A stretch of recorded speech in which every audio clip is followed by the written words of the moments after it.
morning to one and all. Today the concept is probability definitions and axioms. So here we are going to be define the concept of probability by different methods. There are three approaches to understand probability. Number one, classical probability. Number two, relative frequency probability. Number three, axiomatic approach probability. So by using these three methods, we are going to be define the concept of probability. So first one, classical probability. If there are n equally likely and mutually exclusive events of a random experiment, out of which m events are favorable for a particular event A. So here what they are telling, if we are going to be perform an experiment, so for that experiment you will be getting n possible outcomes, so out of which m events will be favorable to a particular event of A. For example, so during elections time, so you will be having some parties, so a particular party will be treated as favorable of a particular persons. So for example, if you consider n as a total number of peoples present, out of which m peoples are favorable to a particular party, then we defined probability of event A as P of A, that is equal to m by n. So here m represents the number of favorable events with respect to A, and n represents the number of total outcomes of experiment. So here m result are favorable to A and n minus m results are unfavorable to A. The set of unfavorable events are denoted by A. So P of A equal to n minus m by n, where P of A equal to 1 minus m by n and P of A equal to 1 minus P of A. So at last we can represent this one as P of A plus P of A equal to 1. So here m by n, so in previous, so m by n, that is equal to P of A. So that's why we have been represent here P of m by n as in P of A. So limitations of classical probability. Here the events are equally likely and mutually exclusive. That needs not to be true always. Here what they are telling, so mutually exclusive events. So what is meant by mutually exclusive events?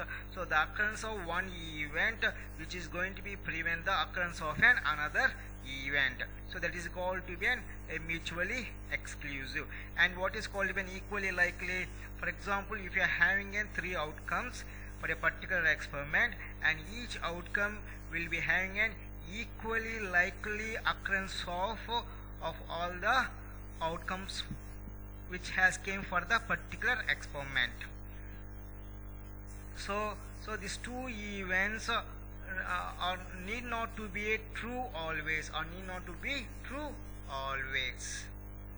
If the total number of possible events are infinite, then this definition is invalid. What they are telling, if total number of possible outcomes of a particular experiment is infinite, then this classical probability will be invalid to define the probability concept. Second one, a relative frequency probability. Let m for the frequency of occurrence of event A associated with n independent trails, n is very large, of a random experiment, then the probability of event A is defined as, for example here, so we have performed a particular experiment, then we have got infinite number of outcomes, out of which m, so m represents a favorable to an event A. Okay, at that time it can be defined. So P of A is equal to limits n tends to infinity m by n, where m represents the a total favorable occurrence of the particular event A, a total number of favorable occurrence of a event A, and n represents the a total number of outcomes occurred for a particular experiment. Here n tends to infinity. So the main limitations of the relative frequency probability is, so here n is always finite quantity. So here total number of outcomes of any experiment will not be infinite. Compulsory it should be finite. So that's why this relative frequency probability cannot be used for the finite number of outcomes of the particular experiment. Next concept, that is of probability, that is axiomatic approach probability. The probability P of A of an event is a real number which satisfies the following axioms. So here we will be having the three axioms, so which is going to be satisfy the concept of probability of a particular event. So here axiom 1, this axiom states the probability at occurrence of event A may be 0 or any positive real number. So here what they are telling, so the occurrence of event A of its probability either should be in the form of 0 or it should be a positive real number. So mathematically we can be defined probability of A is greater than or equal to 0. Axiom 2, it states that a sample space itself is an event or the maximum value of probability is 1. So here axiom 2 is what it is going to be said. It states that sample space itself is an event. The maximum value of the probability should be 1. So here we need to be keep in our mind the maximum probability of occurrence of any event should be equal to 1. This is the main concept which is going to be define the probability. Therefore P of S is equal to 1. P of S is equal to 1. Axiom 3, it states that the probability of union of two numbers of mutually exclusive events is equal to the sum of individual event probabilities. So here we are going to be define a union of two numbers of mutual exclusive.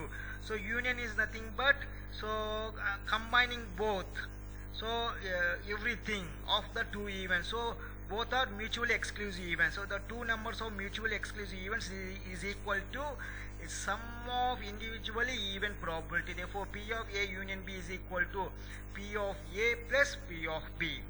Okay, in this lecture, so we have studied the concept of probability by different methods.